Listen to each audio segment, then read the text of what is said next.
It is 2021 and I got a 2007 Honda engine on a Troy Bilt mower. It's one of those self-propelled things. My father-in-law had it, and when he retired and moved into a retirement place, he didn't need it anymore. I took it over and I use it to do the banks, and so I run it for like half hour once a week or so. However, I had a problem with the carburetor, and I cleaned it and that didn't fix it, and I cleaned it and that didn't fix it, and I went over it and over and over and over it again. I really couldn't get it. It was just messed up, you know. I mean, that age on a carburetor, you know, it's pretty vicious. I couldn't figure out what was wrong. I'm sure it was clean. Maybe it was the jet was oversized when I got done with it. I don't know. Maybe I messed it up. Maybe I didn't. I don't know. But, well, parts are hard to find because of, you know, the world crisis that we're going through. And even though, you know, Honda's Japanese, still parts are hard to get. And plus it's, you know, 2007. So it's like 14 years old. So I hit a stump, not a rock. I hit a stump, so you'll see that. So I'm going to put a new blade on there, so I'll show you that. And I'm also going to put a new Honda carburetor on there, not some knockoff brand that someone stole from work and sold it on eBay or whatever the heck they do over there. So anyway, I'm going to show you how freaking complicated it is to change the carburetor on this thing. Well, the first thing I'm going to do is shut off the gas. Shouldn't be a full tank anyway. And I'm going to lift it up so that the fill spout is actually up. So if you turn it the other way so the carburetor's down, oil usually runs out of the carburetor and really makes a big mess. So the other thing you want to notice is this replacement carburetor that I purchased actually works pretty good. You know, I'm bad mouthing them, I'm saying crap that I don't really mean, but I had to add a choke. So caution wet floor, but I had to add a choke. Put the aftermarket carburetor on there, and choke lever works fine. So it was definitely something in the carburetor.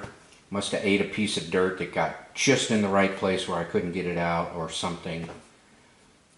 Who knows? Age. It wasn't the float or the needle. I don't know. It wasn't the usual suspects. So here we go. Let me show you a replacement. Also a blade change. Maybe Terrell will watch my video and learn how to change a blade on a mower. Alright, 5/8 or 16 millimeter. I don't know which one. Oops. I think I'm going to have to put this on a higher setting. Yeah, big difference. Alright. Make sure that's all clean. I'll compare the blades, make sure they're the same. Ah, the new one. Crap, the new one doesn't have that little hook on there. That's probably for mulching or something. Oh no. Well, I'm going to put it on anyway.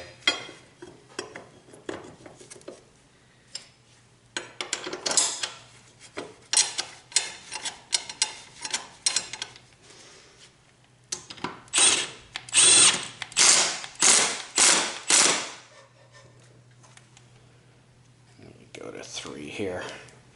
I was on 4, which is a torque value. There we go. 3 is like going for the max. If there is a torque value, I've never used it. Now let me make 100% sure I didn't put it on upside down, because you want this to be hidden from view. So you want to look, this is the bottom. If you can see the angle, it's upside down. So Oh, I left the label on there too. That probably threw the balance out. Yeah, that's what that did. So anyway, watch out for stumps.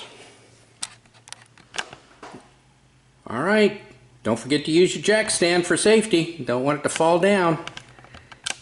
Anyway, so let me show you a little trick I learned in industry to help out, because it's like hot summertime right now. So let me show you something.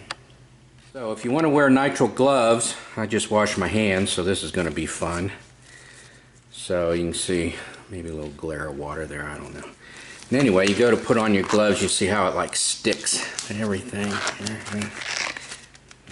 Yeah, see how it sticks? Anyway, so if you want to wear gloves, put on some cotton inspection gloves. You know, they're pretty inexpensive. So you put on these cotton gloves. This is what we had to do when we dressed out at the power plants. And get your gloves on real quick here.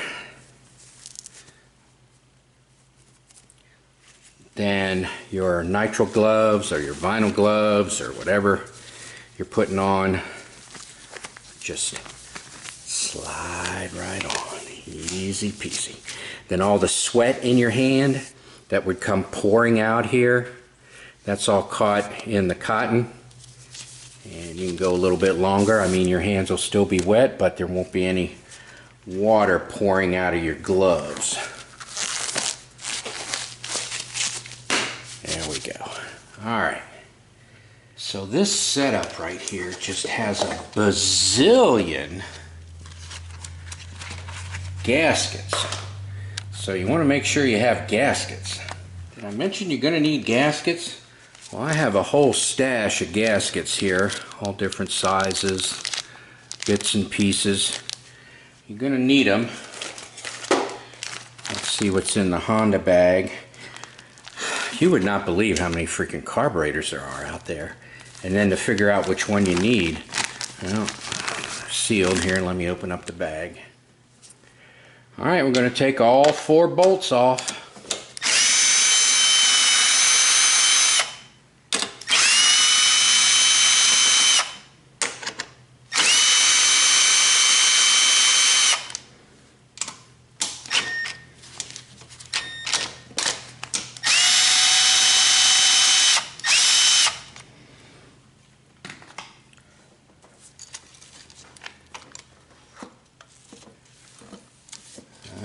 Fun stuff. Now I'm going to take the back wire off here. See how I had to rig up my choke. Craziness. Alright, what's really crazy about this whole thing is you kind of have to assemble it, because if you take the bolts out, the whole thing comes off. And so when you assemble it, you have to attach it as a unit. I'm going to pull these bolts out, and I'll show you one at a time, like the bazillion gaskets that are on here.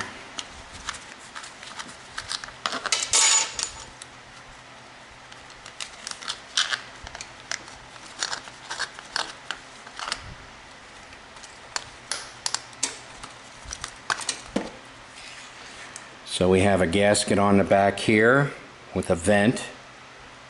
It's a vent hole gasket.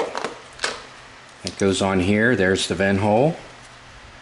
And on the other side of this plate is another gasket. Another gasket with a vent hole. Then on the back of the carburetor is this device right here. Has a plate. There's a gasket on each side of the plate. And let me make sure. Yep, there's a gasket on each side of the plate and then on the back of the plate. And this is part of the choke, automatic choke system. Goes in here. So that's fun to figure that out when it fails. I haven't had one fail on me, but I've seen people deal with it, and it's pretty vicious to have that problem. you think it's many other things besides what it is. Alright, where are we at here? Now you are fortunate in one sense with the hose that goes onto the carburetor. It just needs to fit in here. It doesn't have to hook on anything. There's not any hidden connector, if you will, back there. It just has to fit firmly through the hole here. So you're lucky there. Alright, the next thing you want to note is there's two holes here. So which one does the throttle go into? Well, the throttle goes into the inboard one. So you want to remember that. The throttle and the spring. So we'll just get the choke off of there, and then I'll get the throttle off of there. I think the spring is already disconnected. Let me look. Yeah, the spring was already disconnected, so I'm going to have to be careful and make sure that's all reconnected properly. And then next is the fuel line, and I have the valve shut off. Up and down like this is off. I wrote on here flat is run and up and down is off to help me there. So, but there still could be fuel in the line here and in the float bowl. Of course there is. So that's going to be fun to get out. Alright, I'm going to remove my temporary choke handle, choke cable here that I won't need when I install the new carburetor. So as you can see, technically it was, you know, it does say choke, but technically it was a throttle cable, you know, because it's got the turtle and the rabbit. But anyway, it was a fail because I had it on the handle this way, and so if I'd run under a tree or a bush or something and it hit it, it would go to choke, and that would be the end of it. It would die out or start running poorly, and I'd have to slap that down real quick. So it wasn't very good system anyway. So I think the least amount of spill is going to come from disconnecting it from the valve here. Fun stuff. Alright, I didn't spill too much. I ended up taking it off the carburetor. That was easier. Alright, there we are, more better. I mean, I can always take that off later so that it'll have freedom of movement. I don't think it's too critical. But anyway, like I said, it's just temporary. Alright, hopefully the fan's not making too much noise. It is pretty hot in here. Anyway, I'm usually pretty anal, and I would take this off and look at the bowl and all that other stuff, but that O-ring in here that's sealing it is so small. It is really teeny tiny that I'm going to let it go. I'm going to trust Honda's quality control department and Honda's assembly techs.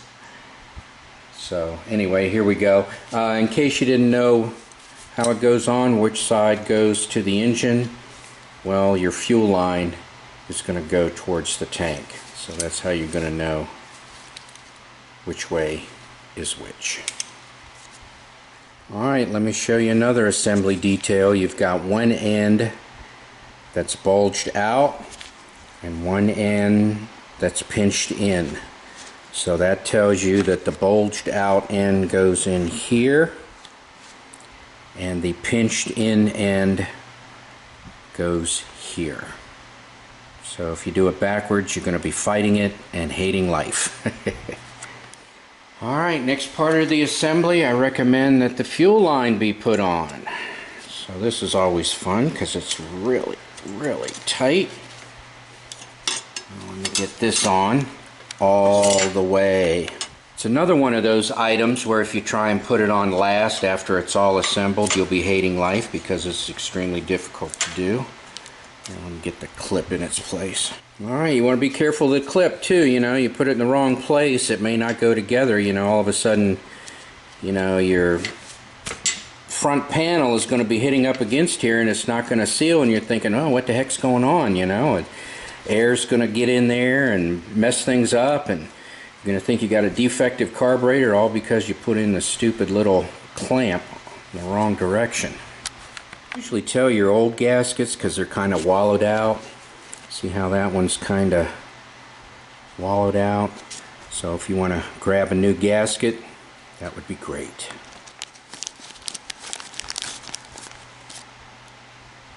Alright, you want to watch the shapes too. I mean, this isn't a round hole.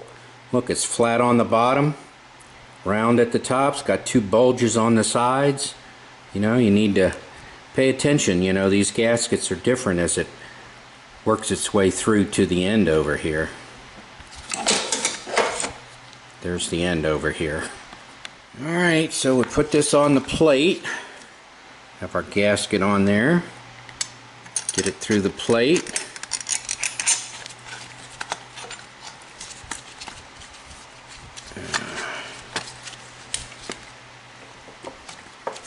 Then a gasket goes on the back side here. Make sure that the hole corresponds to the correct, is indexed correctly. I'm not even on camera here.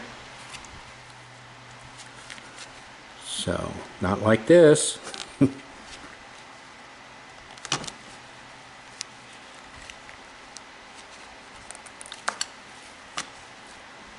Alright, next is the carburetor.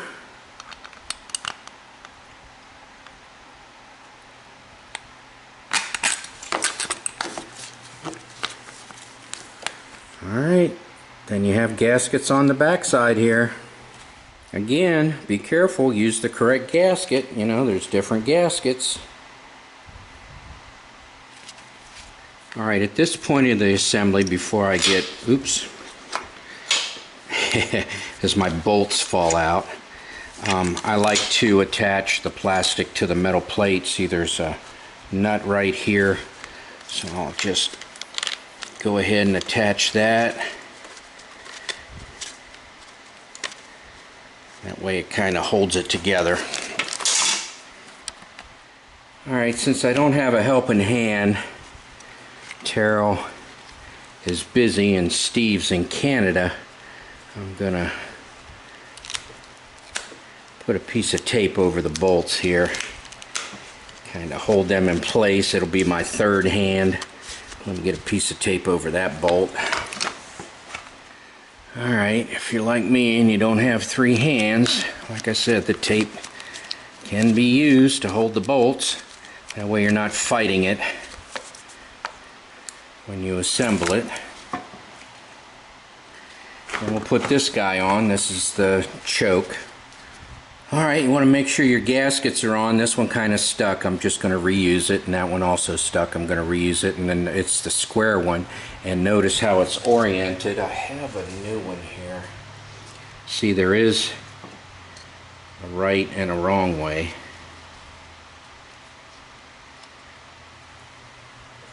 So, make sure that'll go on correctly.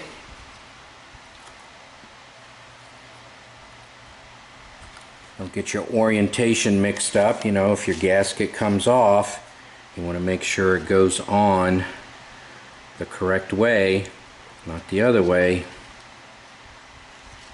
So, be sure and get all your gaskets oriented correctly. That's kind of why I left that one there. I'll put it on here, see how my tape is helping me. Let me get this on. Get my gasket on correctly.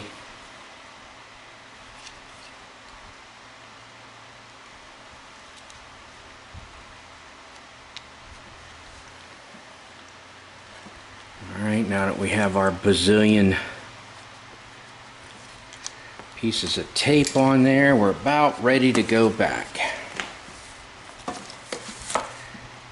This piece right here goes up over the hole, not into the hole. So the hole will be the square piece coming out of the carburetor here. I mean, believe me, you can get confused, especially if you take this plate off, because if you leave the plate on, there's no way you can put it on incorrectly. But if you take the plate off, that heat shield, then you can definitely mess things up. Alright, now some of these gaskets aren't used in this particular model, but you just want to be careful. Some of them are very similar, but they're not the same. So just be careful what gaskets you use where and make sure everything is exposed correctly.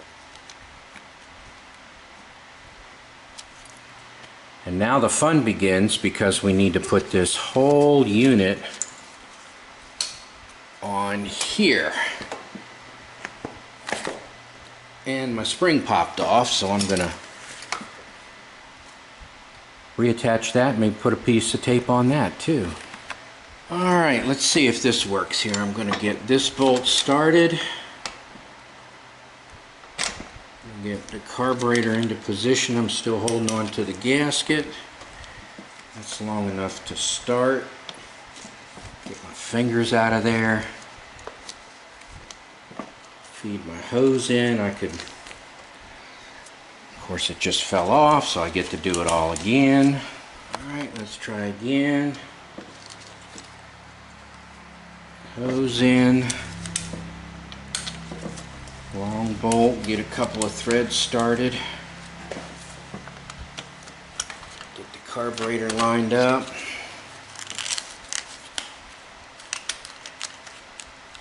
Get this one started.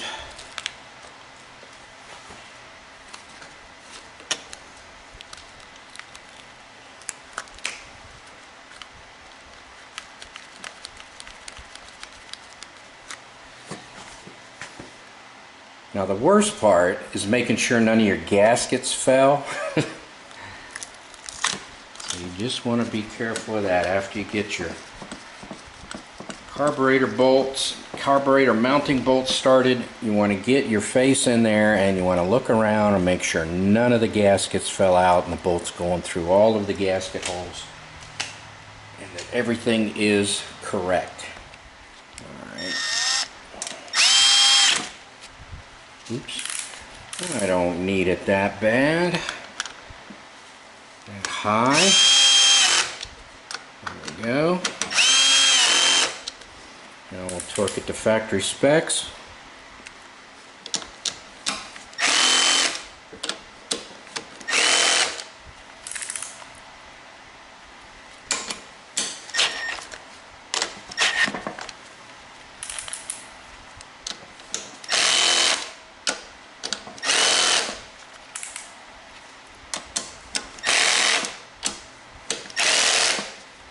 Oh, looks like it's on there pretty tight.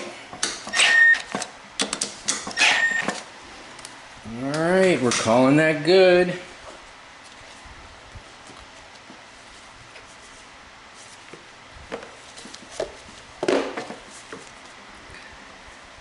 Alright, fuel on, check for leaks. Fill up the bowl. Take it outside, see if it'll start. Hey, did you notice I forgot something? I was looking in my extra parts bin and I found one. So this guy needs to get connected here. There we go. Alright, let's see if it starts.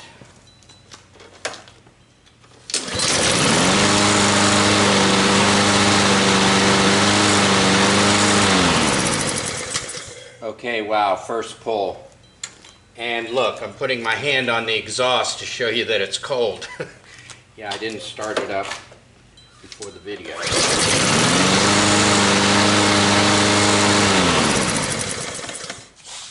Excellent. Thank you for watching.